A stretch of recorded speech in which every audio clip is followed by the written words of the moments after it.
البنت دي كانت بتدور على باباها اللي عمرها ما شافته قبل كده، لانها لما اتولدت هو ما كانش موجود، فاضطرت انها تروح مكان شغله. فقابلت واحد زميله، فقالت له يا عمو انا عاوزه اشوف بابا. قال لها انت بنت مين؟ قالت له اسم باباها. فقال لها انت ما شفتيش باباكي قبل كده؟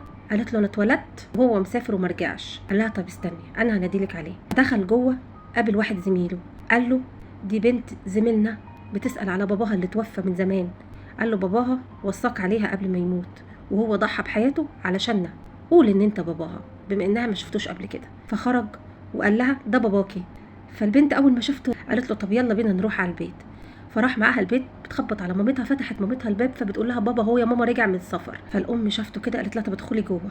قالت له انا اسفه جدا، انا ما كنتش قايله لها ان هو توفى علشان ما تتصدمش لانها لسه طفله صغيره. فقال لها اعتبريني زي والدها، انا وصاني عليها. البنت صعبت عليه وما حبش يكسر بخاطرها، وخصوصا ان البنت يتيمه